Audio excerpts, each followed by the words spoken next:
Olá pessoal, muito boa noite a todos, sejam bem-vindos a mais uma live, hoje aula. Hoje nós vamos continuar, hoje nossa aula 2 com a nossa convidada Leila Sara, né? E ela vai estar falando hoje sobre mais uma parte aí que nós vamos falar a respeito do tarô, é muito importante. Lembrando a você que essa aula provavelmente vai ter 3 a 4 aulas, né, no total, onde ela vai estar falando sobre toda a história do tarô, sobre como que é, mentores. Me ajuda aí, Sara. Boa noite, Sara. Seja bem-vinda. Boa noite. Maiores arcanos menores. Boa noite, seja bem-vinda. Boa noite a todos. Gratidão por estar aqui novamente. E vou tentar resumir o máximo possível. Quem quiser, para não ter que ficar lendo livros, assim, eu vou dar mais para o final, a hora que o professor mostrar as cartas, os arcanos, os 22 maiores, eu fiz um apanhado, um resumo, porque se você pegar, existe um livro para cada arcano. Então, eu fiz um resumo. Quem quiser anotar, anote, se não, né, aprenda do jeito que achar melhor. Então, professor, eu vou dar uma breve... falar um pouco sobre Aleister Crowley, porque o tarô não existe sem Aleister Crowley. Mas antes eu vou passar por algumas civilizações, né? Desde lá do Deus Tote, da Atlântida, algumas imagens só para a pessoa saber como chegam os conhecimentos, né, que a gente não sabe de uma civilização para outra. Pode começar a passar as imagens, depois eu falo do Crowley. Fique à vontade, a aula é toda sua. Então, pode passar a primeira, é o Hermes, Tote, deus egípcio. Aí, né? Primeiro eu vou dar só uma explanada rápida aí para mostrar que o conhecimento, né? Principalmente da tábua esmeralda, que era escrita, falou assim, não, mas não era egípcia, não, era uma escrita fenícia, mas que foram achados dizem que quatro tábuas feitas de esmeralda, que ela não é pode ir passando, ela não é destruída com nada, com nenhum produto químico. Outros dizem que ninguém tem em mãos. Essa é a tábua esmeralda. Muitos conhecimentos estão aí, Atlantes, mesmo que foram feitos por fenícios, tem menções aí a Tote. Pode ir passando, professor.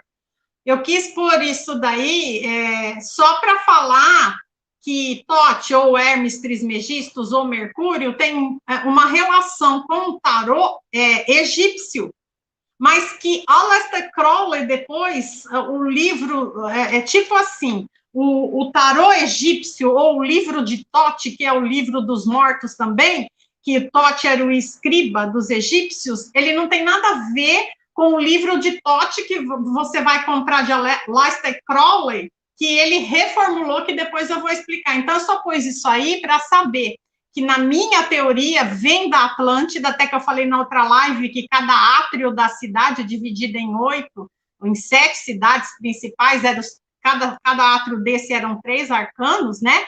E eu quis colocar aí agora para dar um insight para vocês pensarem, que uns dizem que remonta a 36 mil anos, outros chegam a dizer 52 mil anos antes de Cristo. Eu já não sei, porque é uma guerra aí entre filósofos, entre arqueologia proibida, eu não posso confirmar.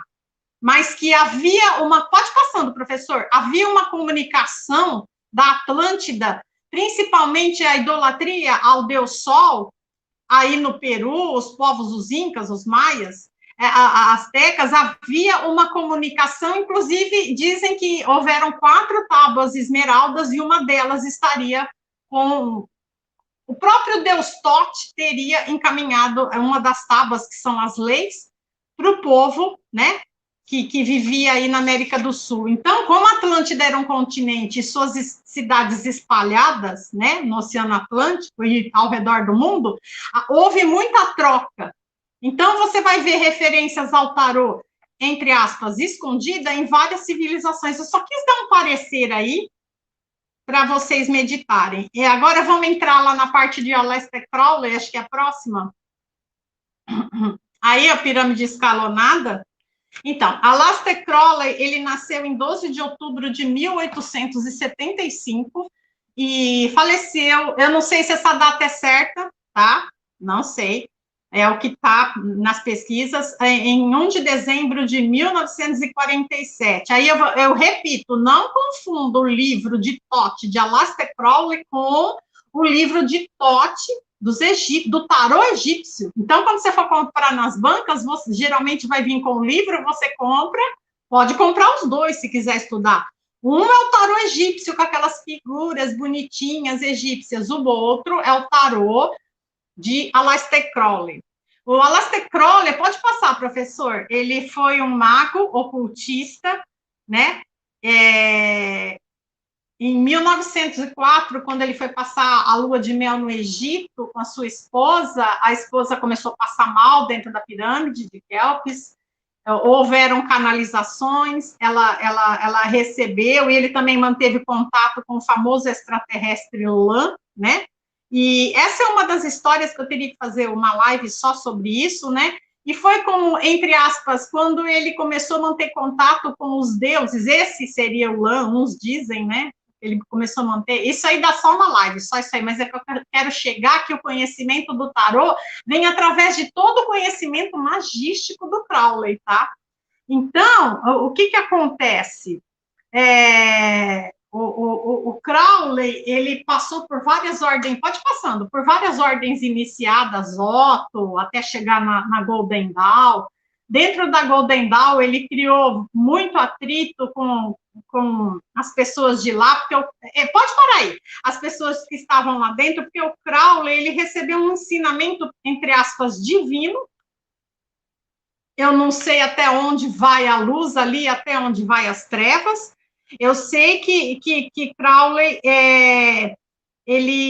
quando ele estava dentro da Golden Dawn, ele praticava homossexualismo, praticava algumas orgias dentro e fora da ordem. Eu não posso falar muita coisa aqui dentro do YouTube, que o canal pode levar strike, mas vocês já devem ter lido alguma obra, né, alguma coisa sobre Aleister Crowley.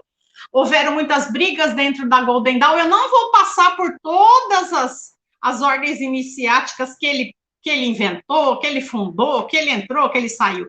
Esse é o famoso maçom Arthur Edward Waite, que ele em 1909 fez, dentro da Golden Dawn, ele fez o tarô Rider-Waite.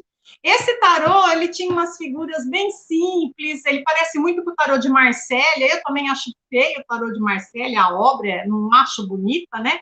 Só que, para a época, em 1909, e o Crowley estava dentro da Golden Dawn, eles começaram com picuinhas. O Crowley vivia atormentando o Arthur Waite. E ele começou a ter umas ideias, né? Eles praticamente se tornaram inimigos. E o Crowley, ele acabou saindo da Golden Dawn anos depois aí do Egito, depois de 1904, porque em 1904, se não me engano, ele tinha 27 anos. Depois que ele já fez a Ordo Templi, lá, a ordem dele mesmo, Telema, a ordem de Telema, né, depois dessas canalizações, que ele falava que recebia o Lavais, lá, o extraterrestre, que era Horus, ele fazia uma confusão, né, com seres, você não sabe até onde eram seres de luz e até onde, né, era a magia, a alta magia, tanto é que ele é considerado a besta, ele é considerado satanista. Então, eu não estou aqui fazendo apologia a Aleister Crowley. Eu, como ocultista, também pertenço a outras ordens iniciáticas, que eu não pratico essas coisas, eu sou contra, principalmente o lema da Telema, faça o que quiseres, eu sou totalmente contra, como faço o que quiseres? Então, o Aleister Crowley sempre foi polêmico, sempre. Ele ganhou bilhões, ele sempre esteve com políticos do lado, sempre entrava em ordens maçônicas e saía. Então, o que aconteceu? Voltando ao tarô Rider-Waite, aí, do senhor Waite, que ele era maçom também, ele saiu da Golden Dawn E aí já faziam anos, e ele pegou uma aluna dele e médium, a Frida Harris, pode passar, não sei se eu pus a foto dela de uma senhora aí, a Frida Harris, pode passar, professor. Eu não sei. Isso. Essa é a Frida Harris, médium, uma das melhores alunas de Crowley.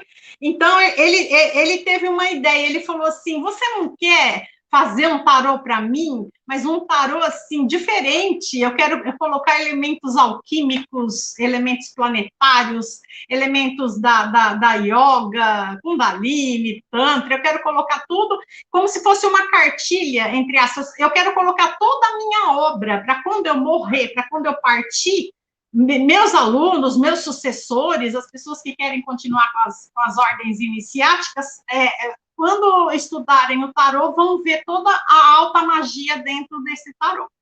Aí ela falou assim, eu concordo, só que eu quero que você me passe todo o seu conhecimento oculto. E ele concordou.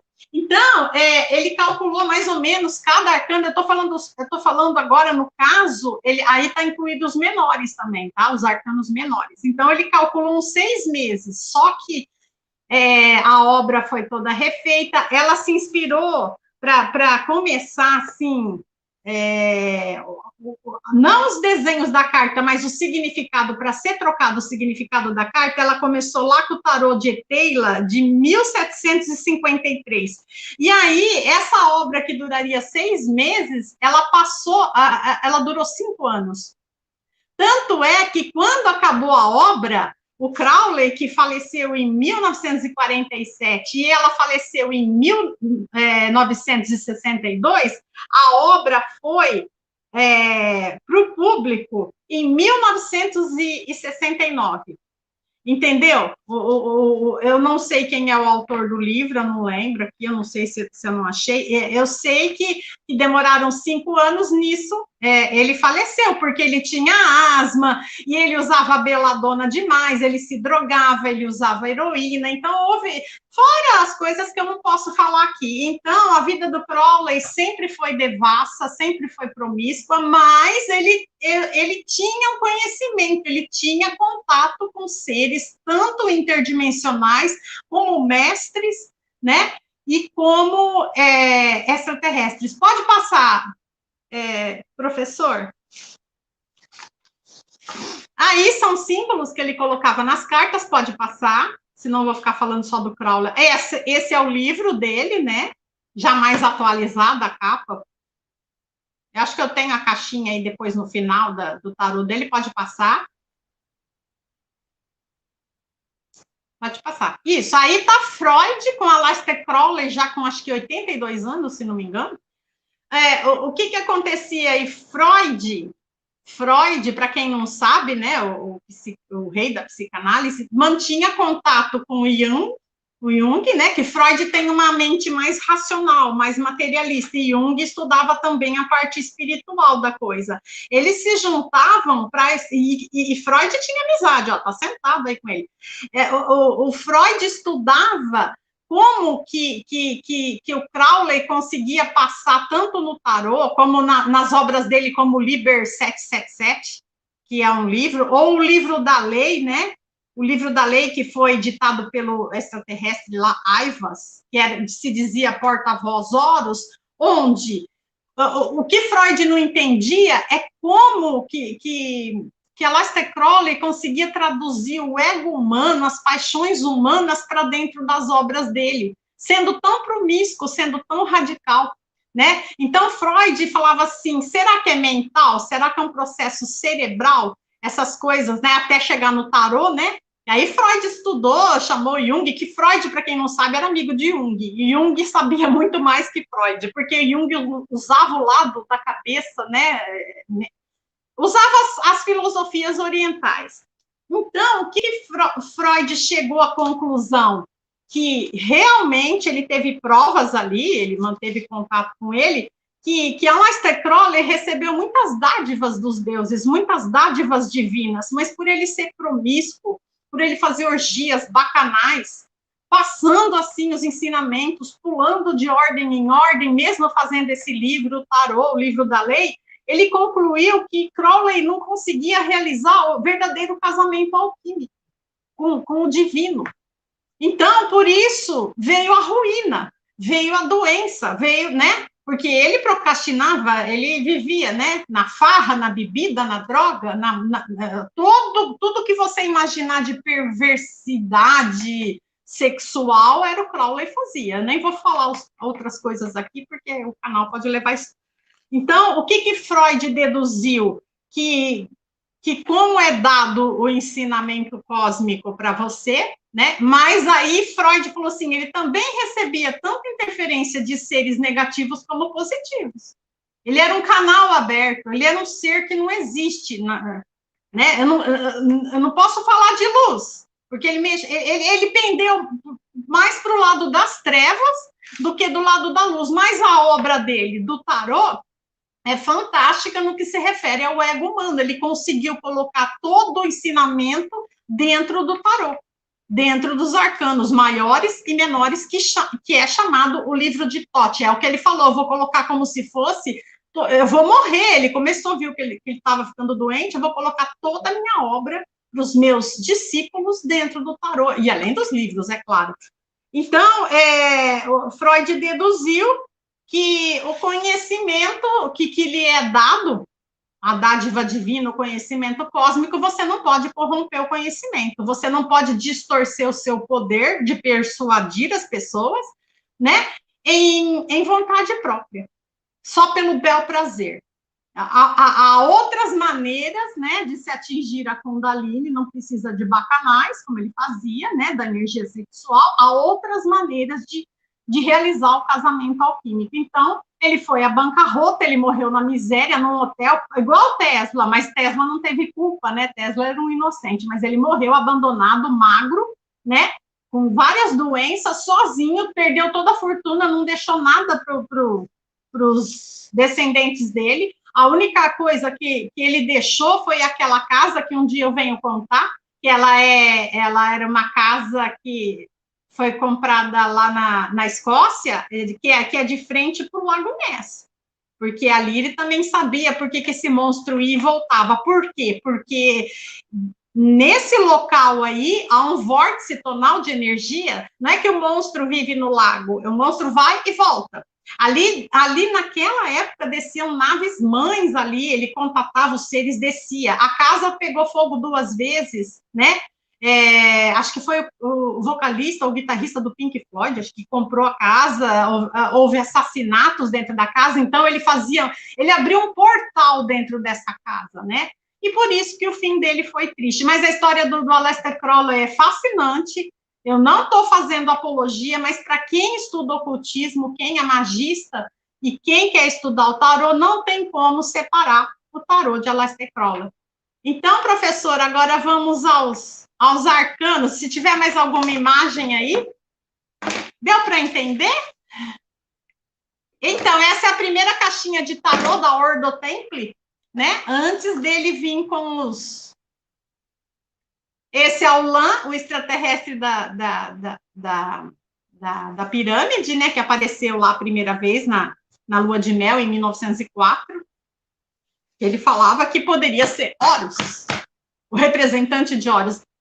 Aí está uma configuração de um tarô celta, só os maiores. Pode passar, professor. Aí o tarô de Marsella, depois eu vou explicar que há uma configuração em alguns tarôs de Marsella e de Eteila com o número errado. A força e a justiça vêm com números trocados. Pode passar. Esse também é o de Marsella, se não me engano. E agora vamos, quem quiser anotar, vamos um a um a cada... às vezes eu vou falar em sentido figurativo, às vezes parece que eu estou contando uma história. Esse é o louco, tá?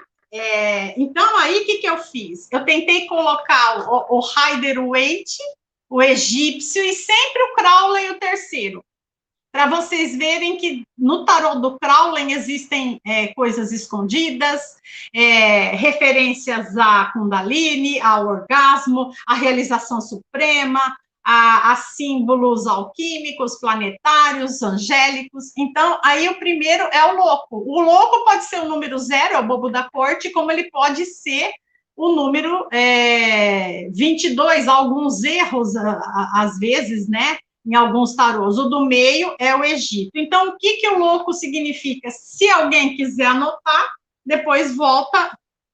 Então, vamos lá, que são 22, tá, professor? O louco, ele simboliza o irracional. Deixa lá, professor, volta, tá no 0, né?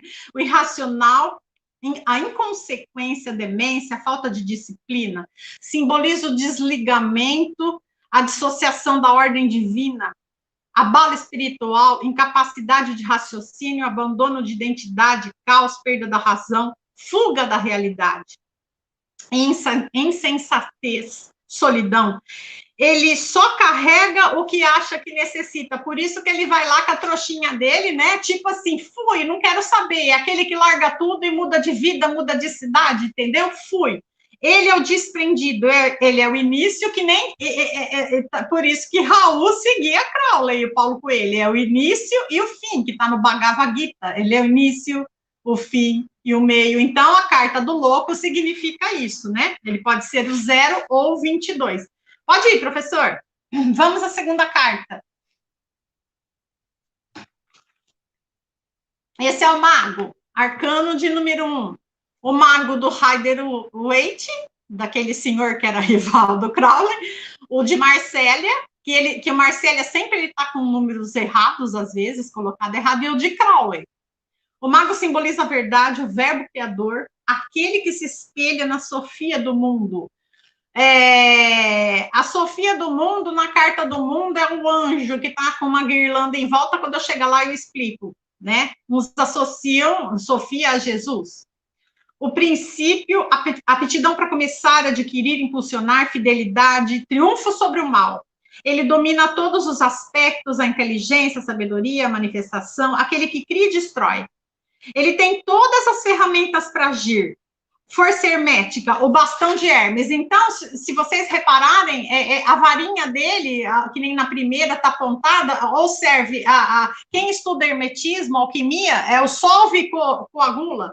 Tudo que está em cima é igual a tudo que está embaixo no hermetismo, o triângulo para cima e o triângulo para baixo. Então, o mago, ele também capta as forças do universo para atuar na Terra. E lá no baralho de Crowley é simbolizado como uma grande satisfação, né, pessoal, um orgasmo, né? Você pode ver que o cara está em êxtase, como se ele tivesse na plenitude divina. O mago é uma carta muito boa. Pode passar, professora. Agora vem a grã sacerdotisa ou a papisa. Baralho de Rider-Waite, baralho celta e baralho de Crowley. Simboliza... Eu pus vários aí para quando você for comprar, você ver qual que você quer. E existem milhares, tá? Milhares e milhares de baralho, tanto no Amazon quanto nas... Você escolhe, você tem que sentir. Então, simboliza a mulher, o culto, a lei. Ela pega o divino e traz para dentro de si. A guardadora dos mistérios femininos, ela tem as 3 faces. Em alguns baralhos você vai ver que nem a deusa Hecate, uma face na frente, uma esquerda e uma atrás, entendeu? Ela é uma mulher jovem, madura, anciã. Ela é o portal para atingir os grandes mistérios. A força da lua, a escriba que registra tudo. Também é considerada uma bruxa, uma feiticeira. Em alguns casos, se vier com cartas negativas do lado. Pode passar, professor. A imperatriz agora. É uma aula, tá, gente? Pode ficar um pouco meio assim, mas é uma aula. O Rider-Waite, o tarô das Celta também, e a Aleister Crowley. A imperatriz. A imperatriz, ela significa a natureza divina, o poder da criação, a rainha das rainhas. Por que ela é a rainha das rainhas? Porque quando o imperador, que eu vou falar depois, ele vai à luta, né? Porque o imperador é o rei dos reis, a rainha é a rainha dos arcanos menores. As copas, ouros, ela é acima. Quando você tira um jogo e aparece a imperatriz, mesmo que tenha uma rainha ali de paus, ela é superior, ou seja, uma pessoa mais importante, mais iluminada, entendeu? Porque o imperador, ele vai à luta, ele vai à guerra, como o rei Arthur ia, e a imperatriz, ela fica no castelo comandando, né, a prole dela, ou os escravos, seja o que for. Então, a imperatriz, ela domina mais a parte espiritual, o imperador domina a parte mental. Ela significa a lei, o sentido dos opostos, atração dos sexos, fertilidade, que eu falei, quando sair a carta da imperatriz, vocês têm que tomar cuidado, gravidez, ascensão, declínio. Enquanto ao que eu falei, enquanto a imperatriz quer dominar, o imperador quer dominar tudo fora do seu reino, a imperatriz é o oposto. Ela representa o reino interior, é o que eu falei. Ela sabe prosperar, organizar, e as verdades também são a carta da imperatriz. Ela é a mulher ideal. Próxima, professor, o imperador. A autoridade e vontade, aí no caso é o Rider-Waite, um tarô, como se diz, nórdico, e o Aleister Crowley. A autoridade e vontade materializada, a fonte de energia. O poder significa a materialização permanente da vontade criadora sobre os seres e as coisas. O domínio do conhecimento. Isso tudo que eu estou falando parece um sentido figurado, mas é o significado da carta. Quando você ser tarólogo não é fácil. Tudo está em sentido figurado, entendeu? Símbolo masculino, o rei dos reis, como eu havia dito, sempre pronto para agir. Ele sabe o que cada um no seu reino é. Ou seja, quando o imperador sai no jogo, né, ele tem o lado negativo dele, mas quando ele sai no jogo, ele está alertando assim, eu sei quem você é, eu sei o que você faz, eu sei se você tem duas caras, né?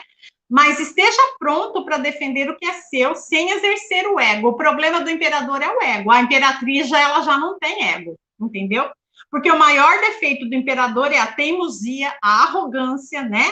A conquista de objetivos a qualquer preço e radicalismo sem sentimentos. Então, também, se você quer saber de uma pessoa, sai o imperador, você tem que ver as cartas que estão do lado. De repente, ele é uma pessoa, né, super egocêntrica, super metida, se acha o máximo, que ele está sentado no trono, a palavra dele é lei, e ele não ouve ninguém. O imperador é aquela pessoa, tipo assim, eu enfim com meu cajado no chão e ali eu fico, eu permaneço. Então, você tem que ser um imperador, né, e sair à luta. Não pode deixar a procrastinação tomar conta da sua vida. Então, ela tem essa dualidade. Pronto, pode ir para o próximo. O Hierofante ou o Papa? O tarô Rider-Waite, o tarô do rei Salomão, né? O tarô da Goécia e Aleister Crowley. A moral, o conhecimento, justiça divina, caminho ao autocontrole, disciplina, equilíbrio, experiências. O Hierofante é aquele que se tornou a ponte entre o sagrado e o manifesto. É quase igual ao mago. Só que o Hierofante é mais taxativo ainda, né? O Papa, o Hierofonte, é aquele que tem a conexão direto com Deus. Já o mago, ele capta as forças do universo, né? Quem tiver ali primeiro, o Deus que tiver ali, né? O elemental, ele trabalha mais com essas energias da natureza. Agora, o Hierofonte, ele capta a energia direto do divino, né? O seu cajado é dividido em partes para mostrar os níveis, os mundos, material e mental. Você não deve personalizar as coisas, deve deixar o divino se manifestar. Você não deve ser avarento ao expressar ou trancar os seus conhecimentos, que nem eu estou fazendo agora. Muita gente tem esse conhecimento e não quer passar. Então, se vem a carta do Hierofante, com cartas negativas dos lados, né? Então, significa aquela pessoa, o avarento não é só aquele que guarda dinheiro, não quer gastar, não quer ajudar as pessoas, não quer praticar caridade. O avarento é aquele também que não quer passar o seu conhecimento, a não ser que é pela fama, pelo ego de se exibir, de se mostrar ou por dinheiro. Então, o Hierofonte vem, né, para mostrar isso na pessoa, se você estiver perguntando de uma pessoa. Pode passar, professor. Amantes ou os enamorados? Rider-Waite, o tarô dos anjos e Aleister Crowley. Nossa capacidade de fazer escolhas certas, coroadas de êxito, decisões para que você siga caminhos diferentes ou se junte no mesmo caminho. A parceria perfeita, mas a escolha certa. Veja bem, essa carta ela pode mostrar que você pode tomar um caminho errado sem volta. Está escrito os amantes, porque também ela significa decisão entre dois caminhos. Um está errado, dois amores. Um talvez vai te levar à ruína, né? As suas escolhas geram consequências. Você não pode pôr a culpa no outro por seus erros, né? Coloca amor em suas escolhas para não errar, ou seja, sinta com o chakra do coração. Então, quando aparece essa carta no jogo, você também pode significar que a outra pessoa que você está namorando ou casada tem outras opções, outras situações. Ela pode significar um amor também puro de almas gêmeas. Ela pode significar. Mas ela pode significar que essa pessoa não tem só você, ela tem outra. Então, aí vai do tarólogo saber interpretar perante as que estão em volta. Pode passar, professor. O carro. Não sei se já chegou no problema dos números. Rider-Waite, o Rider-Waite está no meio aí, o Marcelo é o primeiro e o Crowley. O princípio das virtudes humanas, uma das melhores cartas do tarô, tá, gente? Principalmente para emprego, prosperidade, mudança de vida, a marcha para frente. Só tem um detalhe, o carro tem a marcha ré, tá? Então, eu vou explicar. Opulência, poder de decisão, talento, saúde, bom caminho. O arcano que melhor interpreta o lado positivo do ser humano. Simboliza os valores do espírito sobre o material, vitalidade, conquistas, entre aspas, a chegada, está para chegar alguma coisa, está para chegar um acontecimento, está para chegar uma notícia boa, que vai mudar tudo. Lucros em atividades financeiras, domínio de si mesmo. É o arcano mais detalhado, é a chegada na sua cidade. Ela representa numa batalha, principalmente as medievais ou as batalhas gregas, né? Quando o imperador chegava, ou dos nórdicos, chegava com as cabeças penduradas, né, cortadas do rei, do inimigo, né, ou chegava as carruagens, né, lembra muito o cavalo de Troia, Helena, aquelas coisas, né, então chegavam triunfantes na cidade, entendeu? Então, o carro, em algumas cartas está escrito chariot, que é carruagem em inglês, que naquela época não tinha carro, né, gente? Então, é a chegada do triunfo na sua vida. Então, mais uma vez, você precisa ver as cartas que vêm do lado. Isso eu estou falando se eu fosse tirar uma carta só para a pessoa, porque eu posso tirar uma ou três também, num jogo rápido, só com os arcanos maiores. Os dois cavalos representam o seu domínio sobre os seus instintos, o ego, a vitória. Então, você também não atinge a sua vitória sem o domínio do seu ego, do seu self.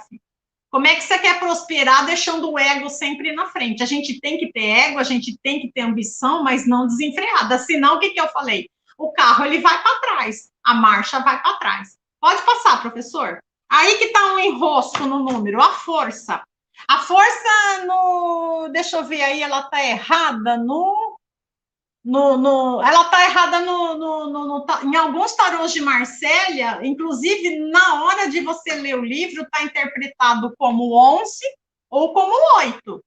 O número certo da força é número 8, tá? Aqui no caso, eu tenho Marsella, vou ter que tampar aqui, que é tudo pornográfico. Marsella aqui tá certo. Marsella não, esse aqui é o tarô das bruxas, que é todo pornográfico, eu não posso mostrar. É número 8. Esse tá certo. Você entendeu? Mas no meu tarô de Marsella, que é antiquíssimo, o 8 é a justiça. Então, não tá errado você estudar. Mas se você for usar a numerologia, aí já complica, tá? Porque geralmente você pode somar, alguns tarólogos somam o número de cima para dar outra carta de vaticínio. Então, pode acontecer isso aí, tá? Ela pode ser o 8 ou 11. O número certo, na maioria dos tarôs, é 8. Bom, vamos olhar pelo lado do 8. A luta do amor contra forças negativas, o domínio do indomável, coragens versus covardia, desafios, transposição de obstáculos, vitalidade e trabalho produtivo. eu preciso, né, entre aspas, lapidar a minha verdade, a minha justiça. Em alguns baralhos também, a representatividade da força é Maat, né, Cromaat, a deusa da justiça e da liberdade egípcia, e Xangô, o orixá. Você precisa conquistar a sua justiça sem usar a força física e sim sua força espiritual. Ou seja, a carta da força ela pode se tornar negativa contra aquelas pessoas que querem tudo a todo custo, a todo preço. Quando aparece a força para você, se você está debilitado, desempregado, sem chance, opa, se for a força do lado do sol, então, nossa, novos caminhos, força para levantar, para reagir. Porque aí você vê o mocinho abrindo, ou outro, pode ser uma mulher também, a boca do leão, como se fosse estraçalhar a mandíbula do leão. Ele tem mais força que um leão. Então, no caso aí, é o domínio dos seus instintos. Quando você recebe o influxo da força, você tem que dominar os seus instintos. Senão, ela torna-se uma carta opressiva, né? Pode passar, professor. O eremita ou o ermitão. Tarô Rider-Waite, tarô celta, né? Acho que é o celta, e tarô do Crowley. O reflexo de quem é você, né? Que tem a tocha da sabedoria, a tocha de Prometeus também, ele representa a tocha de Prometeus, né?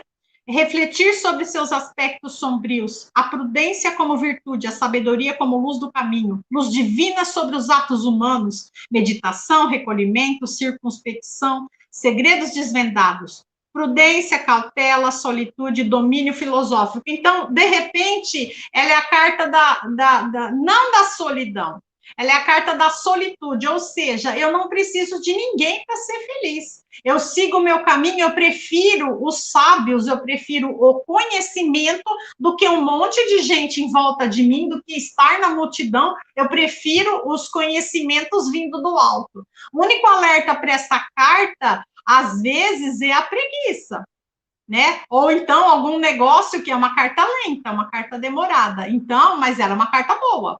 Ela significa também um homem sábio, um homem de luz, um homem de Deus, mas ela tem a carta da demora, né?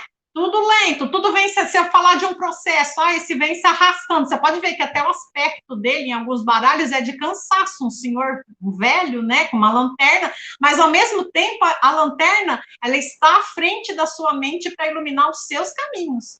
O caminho a ser percorrido. Então, você não pode interpretar aí o influxo da carta como solidão, mas sim como solitude. Pode passar, professor. A roda da fortuna. Não sei se essa também está com números trocados. Aí é o tarô de Marsella, o Rider-Waite e o Crowley. O equilíbrio da sabedoria humana, o movimento, as mudanças, para o bem ou para o mal. Eu vou explicar. O jogo virando. Se você estava por baixo, chegou a hora de vencer. As forças cósmicas desencadeando os ciclos cósmicos em seus habitantes, a mudança permanente, o fim e o princípio, necessidade de evoluir, ciclos de mudanças inevitáveis, vidas passadas, o equilíbrio de todas as energias do yin e do yang. Então, você vai ver em alguns tarôs, como o de Marsella, o anjo, alguns é o anjo, alguns é o diabo, né? Com dois cãezinhos, um tá descendo, caindo na lama, o outro tá subindo. Então, também, se alguém te fez alguma maldade, tipo assim, o jogo virou, ela sai no jogo. Ela significa também karma. Ela também significa que você tá passando por um karma e que esse ciclo vai mudar. Se você tá lá embaixo, no chão, arruinado, ela vai girar. Então, significa a roda da vida, a roda de Sansara, o Lemniscato também, o infinito, no caso do Lemniscato é o 8 deitado, mas também tem a ver, tem ligações com a carta da roda da fortuna. Então, é tipo assim, o anjo dando a ordem, você fez, agora acabou. Agora você vai para a lama. É como se fosse uma carta kármica também. E ela também está ligada a dinheiro. Ela também está ligada, se você perguntar de dinheiro e ela sair, lelê, muito dinheiro. Mas ela vem avisar, se ela vier com a morte, então, uma grande mudança de ciclo, uma grande virada no jogo.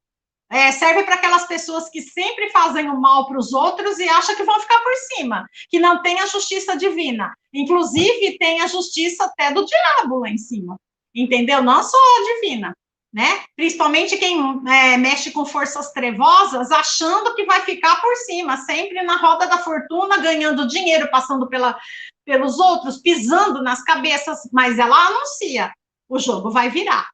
Então, ela é o prenúncio de grandes mudanças. Inclusive, ela está no meio ali no Rider-Waite como uma bússola, que ela serve para você se guiar para dominar os seus instintos, para você não pisar nos outros, porque vai ter retorno. É a lei do retorno.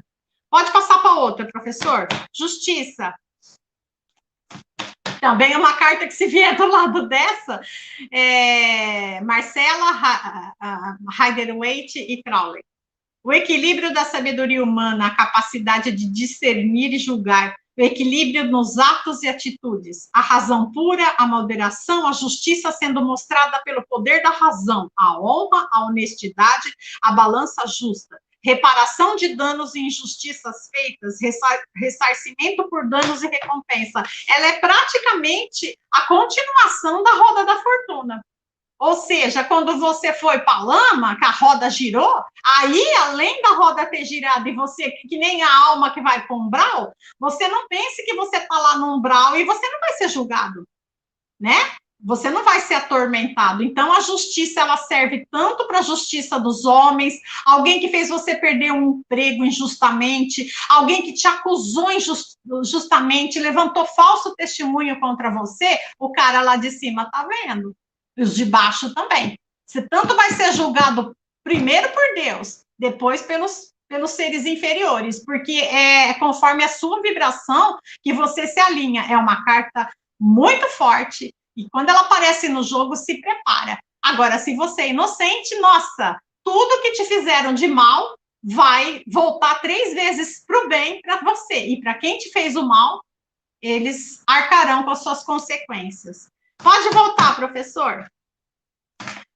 Quer dizer, o próximo, o enforcado ou dependurado. Sacrifício voluntário, desprendimento, transição, tentação vencida, conflitos da alma, renúncia de si mesmo, estagnação, autoflagelação. Nem sempre é favorável. Eu não gosto dessa carta. Eu acho que ela é, sei lá, analisar as escolhas que fez e por que você está assim. Procrastinação, se auto-vitimizar e depressão. Então, alguns tarôs mais antigos chamam o enforcado. Os mais atuais, né, pelos estudos de Freud e tudo, quem começou a fazer outros tarôs, ele é o dependurado. Então, se você observar no desenho, é aquela pessoa que se vitimiza. Ele está ali pendurado, procrastinando. Se você for ver, por exemplo, no tarô de Marcella e no último tarô ali, que esse aí é do Crowley, é um dos tarô do Crowley também. Ele não se solta porque ele não quer. É a vida boa, é a vida mansa. Eu tô assim, tá bom, assim eu vou ficar. É o comodista, é o que procrastina. Então, ele não se solta porque ele não quer.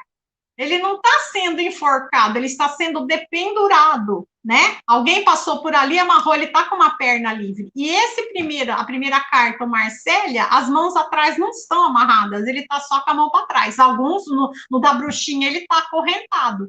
Mas veja bem, que dá para ele escorregar pelo cabo da vassoura ali, cair no chão e se soltar. Então, é aquela pessoa que procrastina, aquela pessoa preguiçosa. Se sai isso aí no jogo, e dependendo do que está junto, é pessoa que está bem depressiva mesmo, pessoa que não consegue se levantar, pessoa que está se autodestruindo. Pode passar, professor.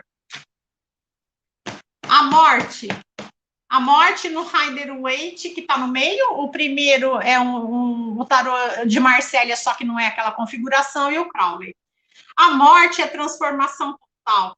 Eu preciso matar os meus aspectos do passado que eu adquiri. Preciso cortar o que não presta. Preciso matar o que me atrasa, o que me limita, o que atrasa o nosso ego. Ciclos antigos, cortar passado, renovação, o lapidar da alma. Mudança de casa, país, estado civil e ciclos. A morte é como se fosse a roda da fortuna, mas só que ela é bem mais ela é bem mais taxativa. A morte é... Muita gente, quando eu abro o tarô, vê essa caveira, porque eu tenho tarôs bem mais pesados, né, bem mais soturnos, que eu já falei aqui, a pessoa acha, eu vou morrer, corona. Não.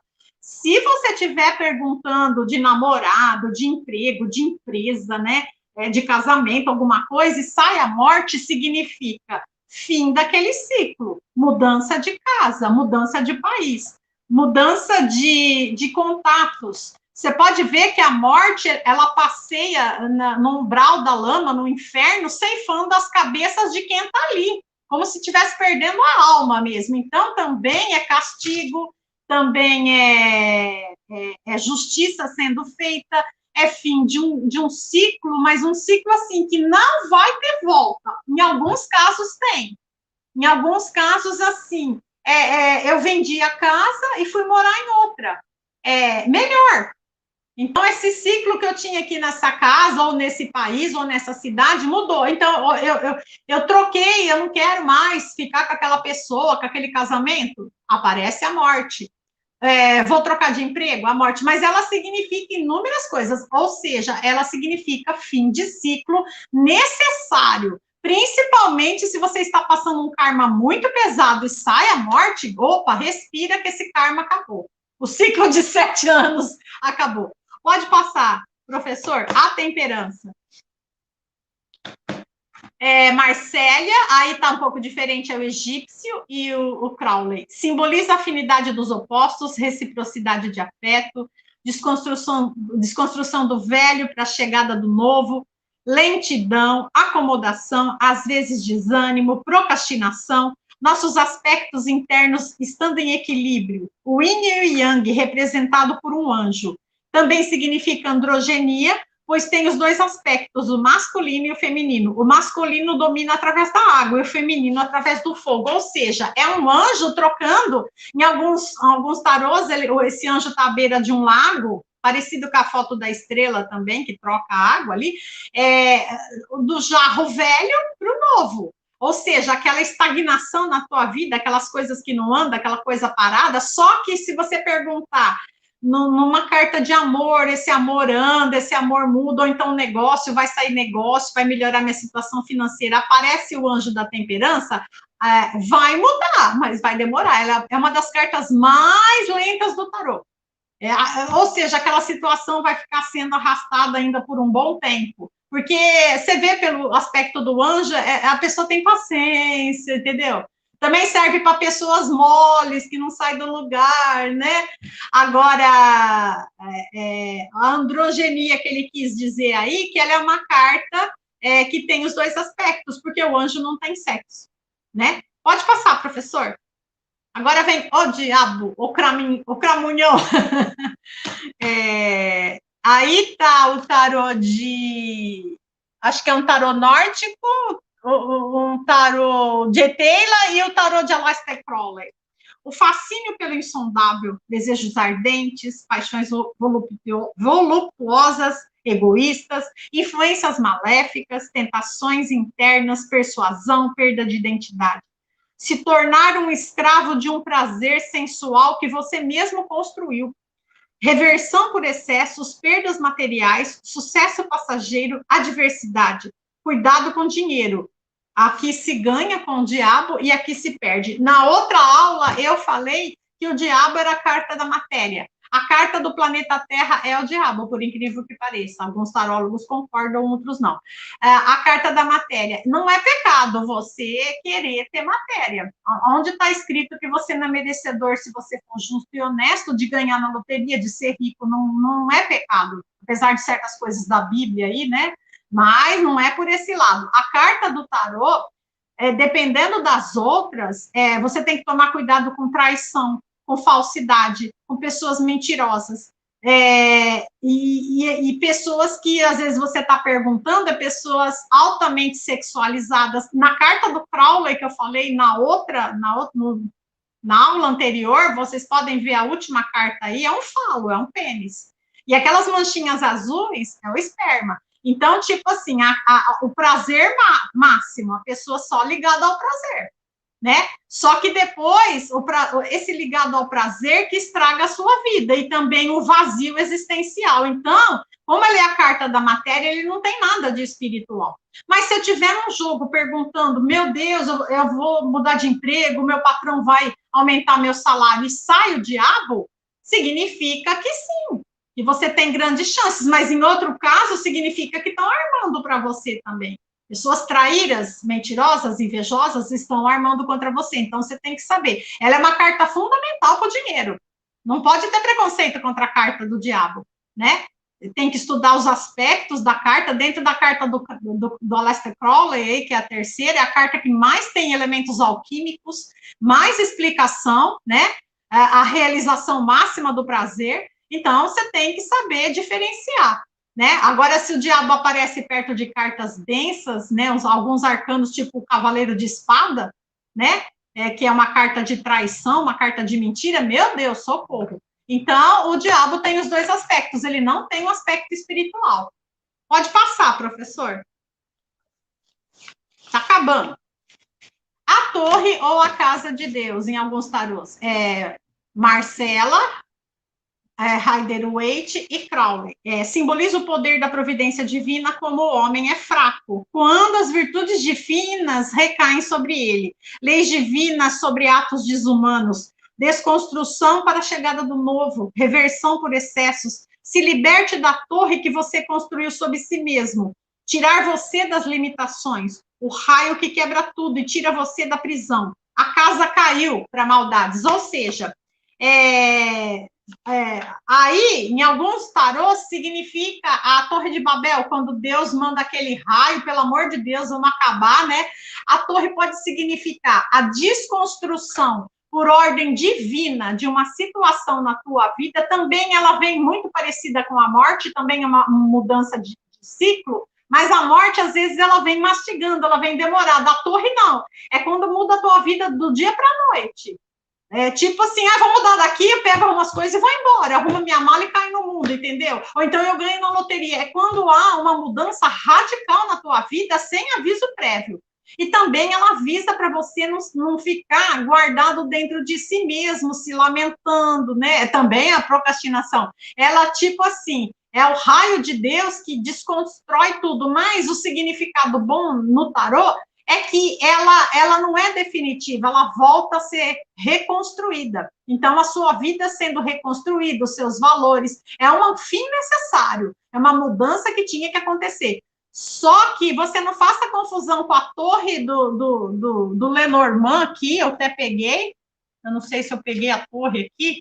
O Lenormand é esse, o Petit Lenormand, baralho cigano. Não faça confusão com a torre, porque nos baralhos ciganos que não são tarô, baralho é uma coisa, oráculo e tarô é outra, a torre no baralho cigano, ela tem um sentido mais espiritual, até um sentido, eu não estou achando aqui, até um sentido de outras vidas, você entendeu? Então, quando você for estudar tarô, nem um tarô num livro, na interpretação, é igual. Por exemplo, esquece de misturar Marcélia, Rider-Waite, Bruxinha com Crowley.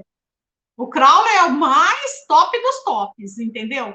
Não é que eu estou fazendo apologia, não. É que eu estudo ocultismo e eu já 30 anos de tarô, eu sei o que eu estou falando. Então, a torre tem que ser estudada para você não dar, se você quer ser um tarólogo, dar um vaticínio errado para a pessoa, tá bom? Por exemplo, na carta do Crowley, não é o olho Illuminati ali, apesar dele ter se passado por várias ordens maçônicas, iniciáticas, aí é o olho que tudo vê. É Deus em ação. Não é Illuminati, pelo amor de Deus, porque a pessoa, nossa, distorce tudo. Pode passar, professor. Agora vem a estrela. Tá acabando. Tarô Rider-Waite, tarô celta e Crowley. A esperança, a fé cósmica, a virtude humana, a felicidade, a estrela guia, vencer as ilusões, o caminho. Favorece atitudes otimistas, caridade, intuição, afeição verdadeira, amor de outras vidas, comunicação virtual, vou explicar. Inspiração e novos amigos. Comunicação virtual, porque foi adaptado, porque naquela época, quando saía a estrela, as pessoas, tipo assim, grandes viagens para levar a comunicação, entendeu? Ela é uma carta muito ligada a contatos telepáticos também, de uma pessoa para outra, né? A contatos de almas gêmeas, chamas gêmeas, ela é muito importante, mais do que os amantes. Numa carta, se a pessoa vem ler o tarô, nossa, saiu a estrela, né? Ela é uma carta muito forte, uma carta muito boa, né? Ela não tem defeitos, essa carta. E às vezes você pergunta, a pessoa vai ligar, a pessoa vai se comunicar, sai a estrela. Porque ela está fechando com o velho e captando energias cósmicas e divinas, né? E ela é uma carta perfeita, ela é uma carta ótima, assim como é o mundo, como é o sol. Pode passar, professor. A lua. Aí tem o Rider-Waite, o tarô dos magos e bruxas, e o Crowley. O Crowley já vem com a Anubis ali, já mostrando por quê. Na maioria dos baralhos, né? Primeiro eu vou explicar o que é a lua. A lua, o poder do fascínio, as ilusões, as virtudes humanas, a dualidade. Não se esqueça disso, hein, quando for ler tarô. A lua representa a dualidade, o bem e o mal, o claro e o escuro, o dia e noite. Entendeu? Por aí. A luz e as sombras, falta de decisão, o ego preguiçoso de zona de conforto, mais uma carta de preguiça, instabilidade, confusão, viagens mentais perturbadoras, até demência, alcoolismo, tristeza, sortilégios, feitiços, manipulações energéticas. A lua não é o sol, ela está eclipsando o sol, o ego, ela vem representar muito o ego daquelas pessoas que se acham, né? Porque ela quer o brilho do sol para aparecer. A luz que ela reflete não é dela, né? É a famosa vitória sem honra. Então, quando a pessoa gosta de aparecer com ego, né? Quer mostrar o que não é, aquele brilho que ele não tem, ele usa o brilho dos outros, ou então ele pisa na cabeça dos outros para aparecer. A vitória sem honra é a carta da lua, mas ela também significa separações, desuniões, principalmente feitiços. Maldições, ela é uma carta perigosa, ela é uma carta densa, até o influxo dela, ela é mais que o diabo, o influxo dela quando você abre o tarô, né? Mas ela também significa, às vezes, dúvidas. Que caminho eu tomo? Porque aí está uma moça, né? Em outras cartas, são só 2 cães que ladram para a lua e um caranguejo no lamaçal, né? No mangue. E os cachorros, tipo assim, idolatrando, até tem algum significado com Hecate, com Lilith, entendeu? Essa carta. E ali no tarô do meio das bruxas, dos magos, a invocação à lua, e do Crowley, a Anubis, o deus da morte. Você entendeu? E algumas práticas mágicas. Pode passar, professor. O sol. O sol de Rider-Waite, o sol egípcio e o sol de Crowley. O sol é uma das... Eu acho o mundo a melhor carta do tarô, mas o sol, ele coroa tudo. O sol é o fogo criador, nossa essência, nosso sucesso, a força que representa o ato de dar e receber, a carta do signo de Leão. Realizações de êxito, glória e recompensa, elevação social, brilho, amor correspondido. Apenas toma cuidado com o ego, as ilusões. Lembra que eu falei que Freud estudava todas as cartas do tarô porque ele via o ego das pessoas embutido dentro das cartas, o self. Então, o sol, ela é uma carta que coroa tudo. Inclusive, se você notar no do terceiro de Crowley, é um portal, como a gente sabe que o sol, né, principalmente lá no Egito, é um portal, né? A passagem de seres e felinos e blá, blá, blá. Então, aí também ela pode ter o aspecto negativo da arrogância, do brilhar demais. Por isso que ela está ligado, né, um pouco ao signo de Leão, o lado negativo, que todos os signos têm os 2 lados. Tipo assim, não deixa seu brilho pessoal tomar conta. Então, quando ela vem, ela é uma carta perfeita. Ela é uma carta de sucesso e para o amor ela coroa tudo. Se você estiver perguntando de amor, nossa, vai dar tudo certo, inclusive encontro de almas. Almas afins, né? Não almas kármicas, almas afins. Então, o Sol é a plenitude divina. Pode passar agora para o julgamento. Aí o julgamento, acho que nórdico, dos anjos e de Crowley. O julgamento em alguns tarôs, principalmente no egípcio, ele é chamado de O Despertar. Você vai ver muito tarôs, principalmente os de agora, como O Despertar, e não como julgamento, tá? Ele significa um renascimento, despertar, acordar, recomeçar para um novo ciclo, despertar para si mesmo e para a espiritualidade. É quando você desperta também para verdades ocultas. Você estava cego e acorda. Você voltando à vida, se reestruturando, karma sendo consumidos e vidas passadas. Essa carta é kármica. Se eu estiver perguntando, meu karma vai acabar, eu estou numa situação, eu estou desempregada, meu Deus, aí vem o julgamento, vai acabar, vai parar essa coisa ruim que está acontecendo.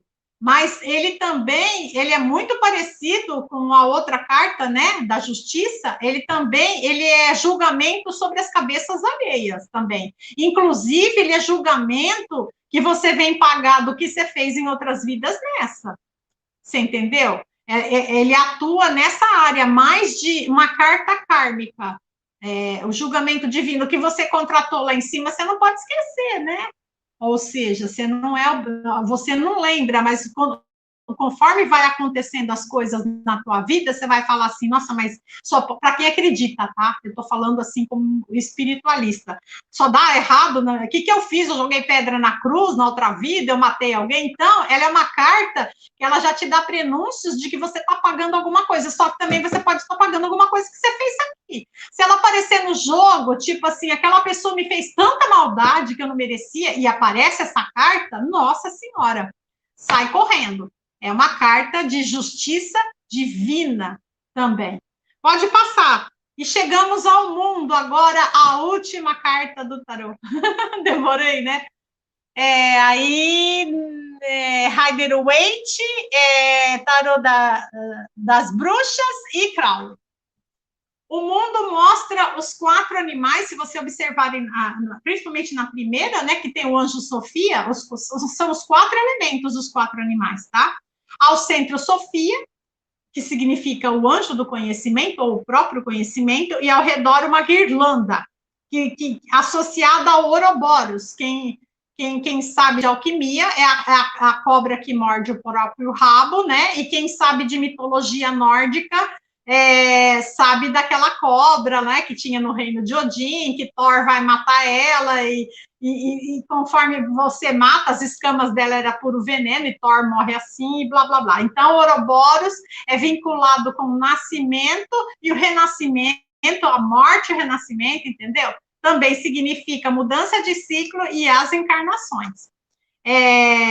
O mundo é a manifestação de tudo no planeta. O mundo significa movimento geral em todos os setores, ou seja, a vida é movimento. Toda vez que você procrastina, você deixa de viver, realizar. Tirar o mundo mostra que você precisa, entre aspas, se mexer, mudar o ciclo.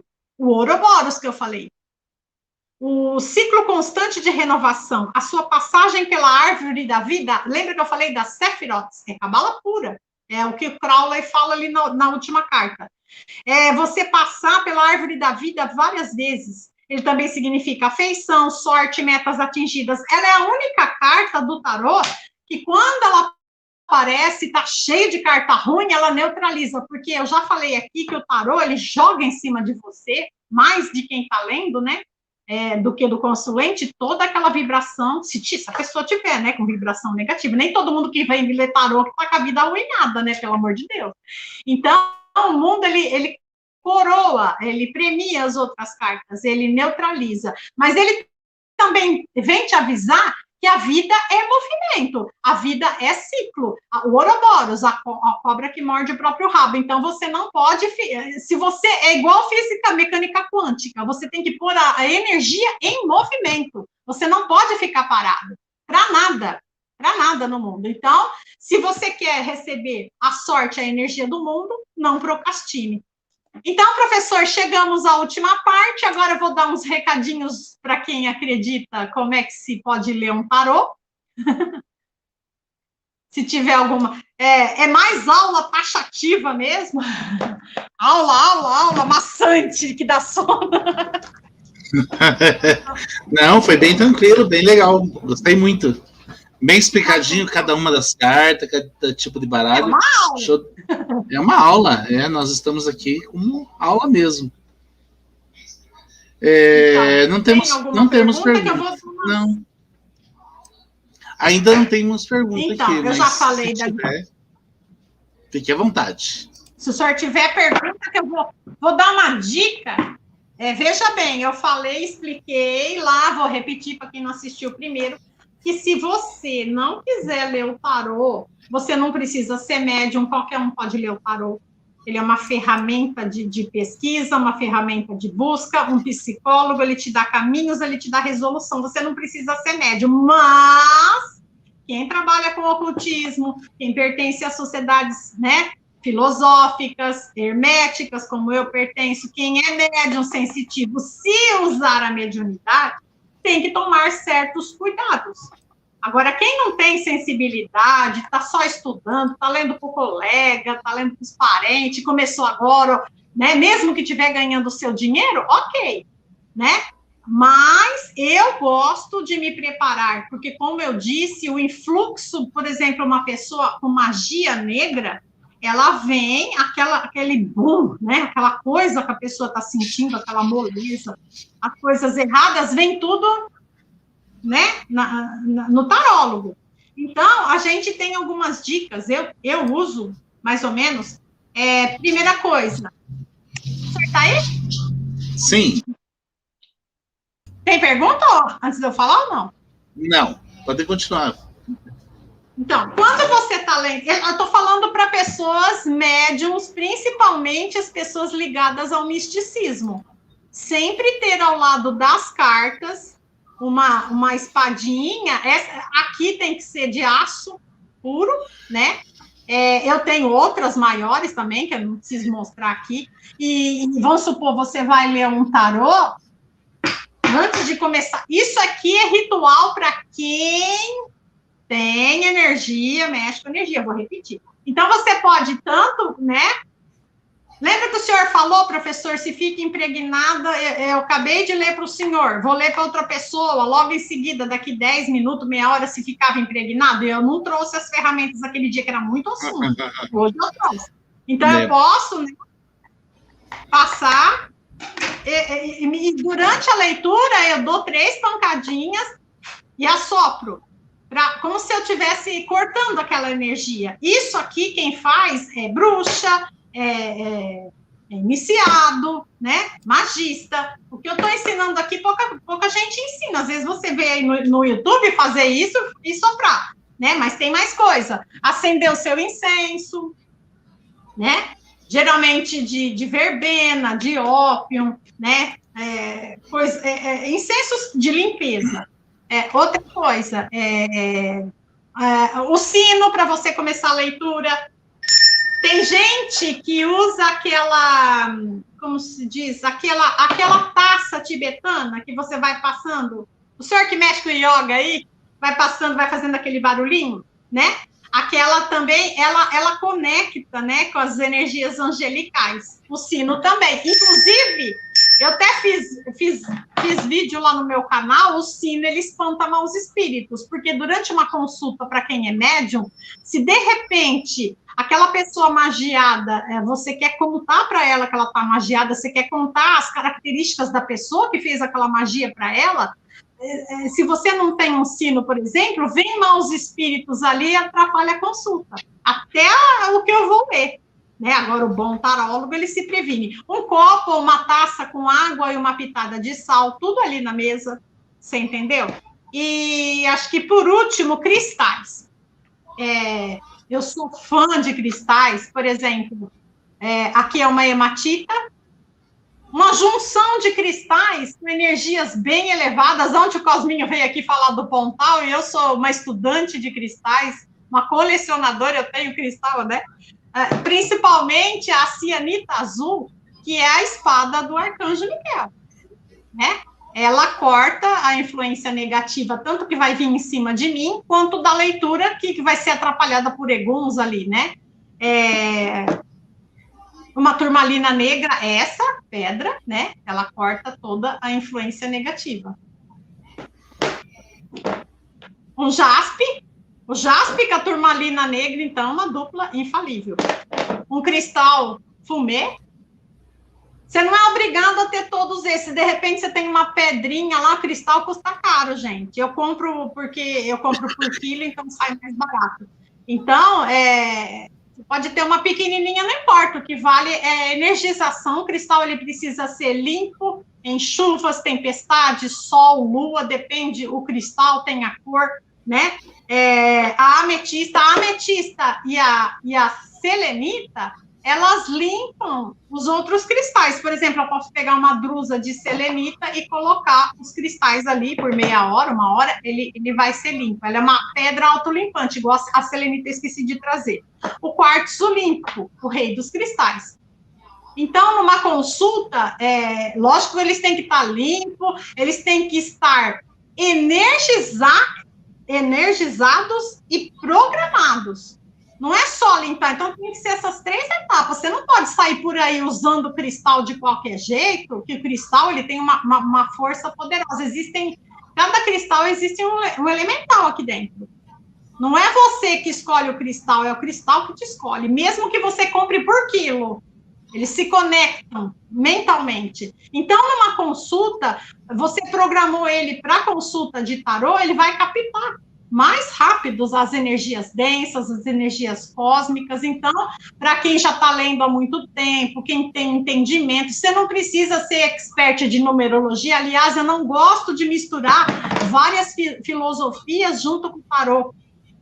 Tipo assim, astrologia, radiestesia, eu gosto, tarô, é só tarô. Eu dou dicas de radiestesia, alguns gráficos radiônicos, dou dica de cristal, mas você não pode ficar misturando tudo quanto é coisa, que no fim você não trabalha com nada. Você entendeu? Se você quer ser um expert numa coisa, escolha um caminho. É que eu gosto de estudar. E se a pessoa está precisando de alguma coisa, eu coloco um cristal dentro de um gráfico radiônico, né? E mudo a situação. Então, professor, é isso. Se tiver alguma pergunta... Não tivemos perguntas. Não tivemos, tudo em ordem. Que bom, ficou bem explicadinho. Foi um assunto bem, assim, tranquilo, né? E show de bola. Aula, né? Aula. O primeiro era mais fascinante, porque eu fiquei mostrando, englobava mais coisa. Agora é aula para quem quiser anotar, volta o vídeo, anota, porque cada tópico que eu falei dessas cartas, cada tópico você vai ter que estudar páginas e páginas. Eu resumi ali. Você entendeu? Sim. Na verdade, o objetivo do curso mesmo, né, é trazer uma informação básica para que as pessoas saibam como funciona. Esse é o objetivo.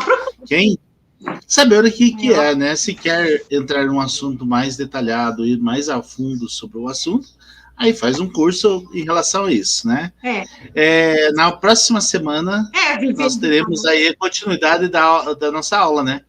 Falando da outra parte, né? Que a outra parte provavelmente vai ser 2 aulas, né? Vai continuar. Então, professor, agora eu lembro que eu falei dos quadrantes na primeira aula? Sim. Porque se eu, por exemplo, eu vou começar com espadas, tanto faz, o elemento, água, ar, fogo, né? Que a espada, o paus, o ouros, né? E a copas. Cada sequência de cartas são 14. Então, se o senhor ficar pondo, aí o senhor escolhe foto por foto, ou eu ponho o quadrante das 14 e vou falando.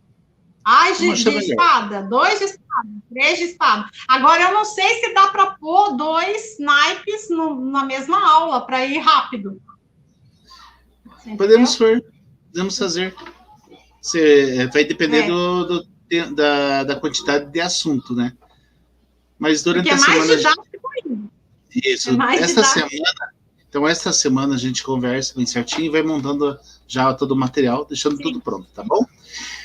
Então, pessoal, eu quero agradecer a todos que assistiram a aula, né? E você que ainda vai assistir a aula, eu sei que essa aula, muitos assistem a posteriori, né? Então, isso é muito importante.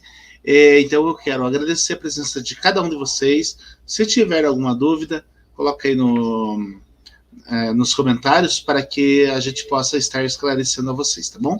Então, gratidão. Obrigado, professora Leila, por ter compartilhado um pouco do seu conhecimento com a gente. E até semana que vem. Namastê! Gratidão.